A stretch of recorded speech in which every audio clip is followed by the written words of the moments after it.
Welcome to Hollywood Bulletin. Today, we explore the deeply personal, decades-long love story between James Brolin and Barbra Streisand, a Hollywood romance that has faced unimaginable challenges, personal reinvention, heartbreaking decisions, and one of the most unique marriages in the industry. It began with a man who once lived in his car and a woman who sang in stairwells to survive. Brolin, born Craig Kenneth Bruderlin in 1940 during a sweltering Los Angeles heatwave, grew up under the strict rule of his father Henry, a contractor who demanded perfection. Craig was quiet, suffered from asthma, but had a fascination with mechanics and, eventually, James Dean. So obsessed was he that at 15, he reenacted Dean's performances and covered his bedroom walls in clippings. When Dean died, Brolin didn't speak for 11 days. Acting became his escape, and after a name change pressured by the studios, he became James Brolin, a name that cost him a year of silence from his father and 214 sleepless nights. His early acting journey was a string of rejections, couch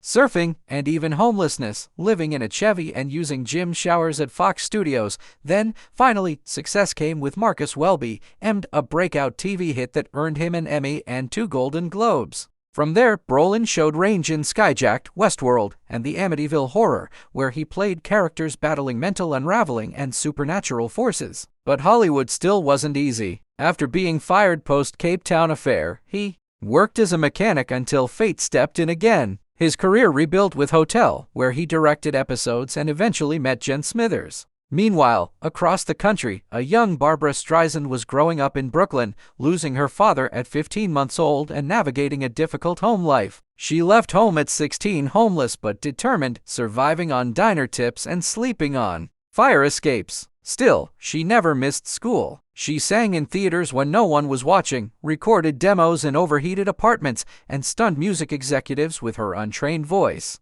A $6 thrift shop dress, 12 records, and unmatched earrings became the costume for her first major gig, and a 5-minute standing ovation changed everything. By 1963, her debut album stunned the industry, winning her a Grammy over Frank Sinatra. She later became the first woman to compose and win an Oscar for a song, starred in Funny Girl, A Star is Born, and defied the system by directing Yentl, a project rejected by 12 studios, filmed against all odds. Streisand made history repeatedly, first woman nominated for a DGA award, first to win for TV directing, and a relentless advocate for gender equality in Hollywood. Behind the spotlight, her life was filled with pain. Her first marriage to Elliot Gould ended in divorce due to addiction and instability. Her devotion to her son Jason was unwavering, and she famously turned down a $1 million tour to prioritize motherhood. In 1996, fate brought her and Brolin together on a blind date. He was recently divorced and in deep debt. She had been single for decades. She didn't expect much, especially from a clean-shaven actor, but a 6-hour conversation changed both their lives. She joked about his hair. He almost walked out, but something clicked. He proposed 3 times. The first, in a hot air balloon over Napa. She said no the second, during a New Year's Eve gathering. Another no. But the third time, on a picnic in Malibu with a 24-page letter listing 98 reasons they belonged together, she said yes. What he didn't know, she had secretly broken off an engagement to another man after their 5th date. They married 2 years after meeting, in a $1.4 million ceremony guarded by 37 security agents and filled with 15,000 imported flowers. Streisand wore a gown with a 27-foot train, Brolin an Armani tux with diamond cufflinks, and he delivered a handwritten speech that's still framed in their home today. From the start, their marriage was unconventional. They kept separate bank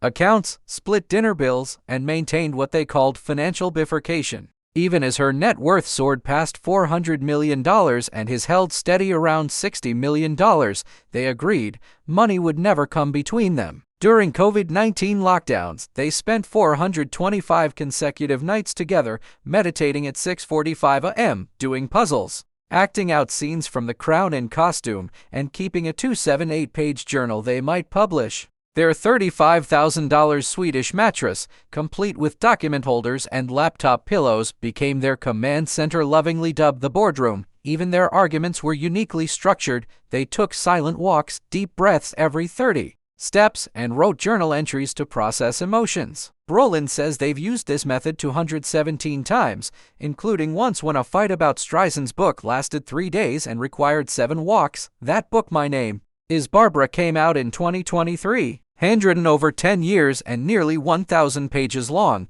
it became a bestseller and a cultural event. As of 2025, Brolin, now 83, is still acting, narrating Netflix's Sweet Tooth and starring in Ransom Canyon. Streisand, though more selective, remains a powerhouse. Her heart health campaign, Fight the Late Killer, led to real reductions in women's heart disease deaths. They've overcome the spotlight, the media, personal loss, and professional setbacks, but their love endures. It's not flashy or scandalous. It's built on poetry, puzzles, patience, and a shared mattress. Thanks for watching Hollywood Bulletin. If you found this story inspiring, tell us your favorite part in the comments, and don't forget to like, share, subscribe, and click the bell icon for more incredible Hollywood stories that you won't believe are true.